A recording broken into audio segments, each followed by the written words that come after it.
học và đọc tiếng Anh song ngữ. Anh Việt song ngữ.com. Written by Ptasek P. Stasek. Why crawl if you can walk?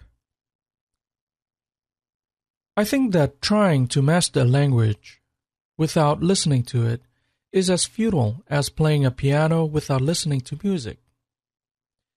I've always been puzzled by the fact that even intelligent people learn languages in a clumsy way.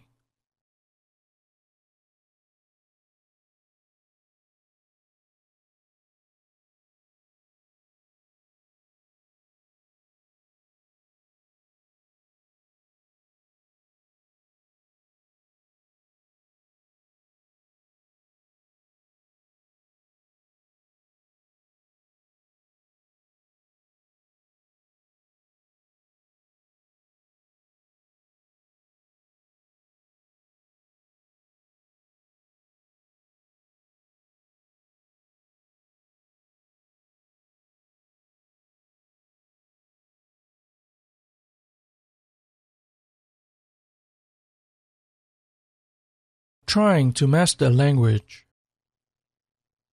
Why crawl if you can walk?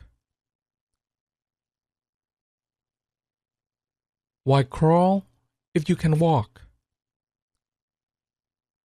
I think that trying to master a language without listening to it is as futile as playing a piano without listening to music. I've always been puzzled by the fact that even intelligent people learn languages in a clumsy way. If you want to learn a language quickly, you'll need 1. A recording performed by good actors or narrators in the language you want to learn. 2. The original text of the recording. 3.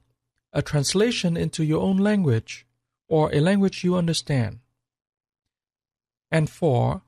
The text should be long. Novels are best. You may wonder, why long texts? Because of the idiolect of the author. It manifests itself fully in the first 10 to 20 pages. It is very important in learning quickly without cramming. The key factor in learning a language is exposure. That is how much text you will be able to perceive in a unit of time. There is a physical limit here. You can't understand any faster than the text reaches your brain. That is why you ought to simultaneously read the translation and listen to the original recording. That provides the fastest exposure. You should enjoy the text you're going to listen to. Texts for beginners should be long, the longer the better, up to 50 hours. As example of The Lord of the Ring, Harry Potter, Anna Karenina, War and Peace, Catch-22, you might doubt if it is possible. I can assure you it is. You should see 12-year-olds listening to Harry Potter. The translation: A. Interlinear for beginners. B. Literary, but following the original text as closely as possible. The original text and the literary translation should be placed in parallel vertical columns side by side. If the texts are placed side by side, you can check almost instantly whether you understand or not. The order ought to be exactly as follows. What you do: 1. You read the translation, because you only remember well what you understand and what you feel is yours psychologically. 2. You listen to the recording and look at the written text at the same time.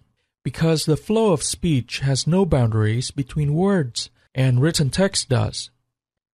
You will be able to separate each word in the speech flow, and you will get used to the speed of talking of native speakers.